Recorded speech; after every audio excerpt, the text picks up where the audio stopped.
गुरु प्यारी सात संगत जी, राधा स्वामी जी। संगत जी, आज हम आपको जो साखी सुना रहे हैं उसमें कैसे बाबा जी ने एक लड़की के भाई का रूप बनकर उसके ससुराल गए। संगत जी, सदगुरु के आगे की गई सच्ची अरदास कभी भी खाली नहीं जाती है। बस मन से अरदास करना चाहिए और हमारा दिल, हमारे कर्म सब साफ होना चाहिए। तभी ऐसी कोई अरदास ना हो कि जो सदगुरु ना सुनते हों। सात संगत जी, एक सत्संगी परिवार था। उनकी एक ही लड़की थी। ना उस लड़की का कोई भाई था, ना ही बहन। उसका परिवार सदगुरु जी को बहुत मानते थे। वह तो कहते थे कि हमारी बेटी भी यही है और बेटा भी यही है। जब उस लड़की की शादी हो गई तो कुछ समय बाद सावन का महीना आया। सावन में भाई अपनी बहनों को सिंदारा देते हैं। उस लड़की की एक जेठानी थी, उसका भाई तो वहाँ आया। उसको कपड़े, मिठाई, पैसे देकर गया और जो सामान होता है वो भी देकर गया। इस लड़की का कोई भी भाई नहीं था। तो सात संगत जी, अगर ऐसा कोई नज़ारा देखे तो मन में दुख तो लगता ही है। तो ऐसे ही उस लड़की के मन में भी हुआ कि अगर मेरा भाई होता तो वो भी ऐसे ही सामान लेकर आता। और इस लड़की का कोई भाई नहीं था तो उसको सिंधारा देने कोई नहीं गया। और उस लड़की को काफ़ी फील भी हुआ और उसकी सास भी उसको हर समय ताना मारती थी कि इसका तो कोई भाई नहीं है या बहन नहीं है जो इसको कोई त्योहार देगा। वह लड़की चुप करके अपने कमरे में चली जाती है और बाबा जी की फ़ोटो के सामने बैठकर अरदास करती है। बहुत मन उदास था उसका। तो सदगुरु के आगे रोती है और कहती है कि बाबा जी, आप मुझे एक भाई दे देते तो क्या हो जाता। मेरा भी दुख सुख बांटने के लिए कोई होता। मुझे सारा दिन इन लोगों के ताने ना सुनने पड़ते। एक दिन वह जब लड़की रविवार को सत्संग में गई, वहाँ सत्संग में ही बैठकर उसका मन बहुत उदास था। वो बहुत रोई और बोली, बाबा जी, अब मेरा कोई भाई नहीं है तो इसमें मेरी क्या गलती। अब मैं क्या करूं? मैं भाई कहाँ से लेकर आऊं? सत्संग के बाद जब वह बाहर निकलकर रिक्शे का इंतज़ार कर रही थी तो उसे कोई रिक्शा नहीं मिल रहा था। तब वहाँ पर 15-16 साल का लड़का आता है और बोलता है, दीदी आपको कहाँ जाना है? चलो मैं आपको छोड़ देता हूँ।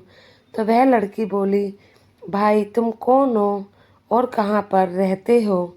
तो वह बालक बोला कि दीदी, मुझे बाबा जी ने आपके पास भेजा है। तो वह लड़की बहुत ज़्यादा हैरान हुई और मतलब सोचने लगी ऐसे कैसे हो सकता है। वह लड़का बोला, बाबा जी ने आपके लिए सामान भी दिया है, उन्होंने कहा है कि यह उनको दे देना।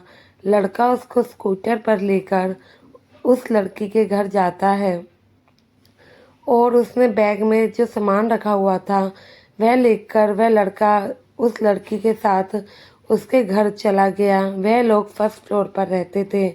जब वह लड़की घर गई, बेल बजाई तो दरवाज़ा उसकी सास ने खोला और लड़के को देखकर बोली कि यह कौन है?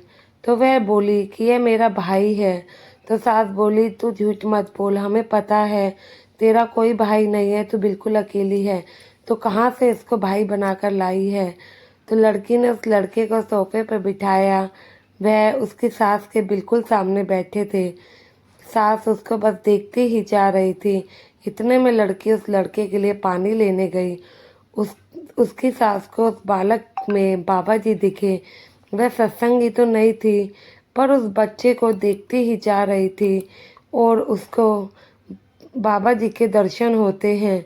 और क्योंकि वह अपनी बहू के कमरे में वो देखती थी अपनी बहू को रोज बाबा जी के आगे बैठकर रोते हुए, और बाबा जी की फ़ोटो भी उसने देख रखी थी। और वह देखती थी कि कैसे लड़की बाबा जी से कहती है कि आपने मुझे अगर भाई दिया होता तो मुझे यहाँ इनके ताने ना सुनने पड़ते। लड़की की सास वह बाबा जी को देखकर, उनके दर्शन पाकर बहुत हैरान होती है। बाकी सबको तो वह बालक के रूप में दिख रहे थे, लेकिन उसकी सास को बाबा जी के दर्शन हुए और वो खुद सिंधारा देने के लिए आए हैं। यह देखकर उसकी सास बहुत हैरान हुई। उसकी सास बोली, मैंने अपनी बहू को बहुत परेशान किया, जिसकी वजह से इसके बाबा जी को ही इसका भाई बनकर आना पड़ा। वह उसी समय अपनी बहू को बुलाती है और उससे माफ़ी मांगने लगती है। बोली, बेटी मुझे माफ़ कर दो, तुमको बहुत परेशान किया और मेरे तानों की वजह से आज तेरे सच्चे सद्गुरु ही तेरे भाई बनकर यहाँ आए। लड़की यह सुनकर हैरान हुई गई कि बाबा जी ही मेरे भाई बनकर आए हैं। तो उसकी सास ने कहा, हाँ, यह जो लड़का है यह ही सद्गुरु है, क्योंकि इन्होंने मुझे खुद दर्शन दिए हैं। अब मैं तुझे कभी ताने नहीं मारूंगी। यह तेरे बड़े भाई हैं, तेरे कुल मालिक है। अब मुझे पता चल गया बाबा जी की क्या दया मेहर होती है और कैसे अपने बच्चों को पार लगाते हैं, कैसे हमारी दिल की बात सुनते हैं। तो उसने उस लड़के से माफ़ी मांगी, बहू से भी माफ़ी मांगी और उस लड़के का अच्छे से खातिरदारी करी और काफ़ी बाबा जी से माफ़ी मांग के कहती है कि मुझे माफ़ कर दो और अपनी शरण में ले लो। और आगे जाके सत्संगी बनती है, अपने बहू के साथ सत्संग जाती है और सेवा भी करने लगती है। संगत जी, बाबा जी जो करते हैं हमारे भले के लिए करते हैं। हमें अपने सद्गुरु का बार बार शुक्राना अदा करना चाहिए। सद्गुरु हमेशा हमारी लाज रखते हैं और हमारे अंग संग रहते हैं, कभी भी हमें दुखी नहीं रहने देते। बस एक हम ही हैं जो कि थोड़ी सी परेशानी क्या आती है उनसे गुस्सा होकर बैठ जाते हैं, उल्टा सीधा कहने लगते हैं। कभी ये नहीं सोचते कि इसी में हमारी भलाई होगी। सद्गुरु के ऊपर भरोसा ही नहीं करते हैं। लेकिन जो सद्गुरु पे भरोसा करते हैं, सद्गुरु उनको अपनी साक्षात दर्शन देते हैं और दया मेहर भी बरसाते हैं। साथ संगत जी, साखी अच्छी लगी है तो कमेंट में राधा स्वामी लिखिएगा और चैनल को सब्सक्राइब करके चैनल का हिस्सा ज़रूर बने जी। गुरु प्यारी साथ संगत जी, आप सभी को प्यार भरी राधा स्वामी जी।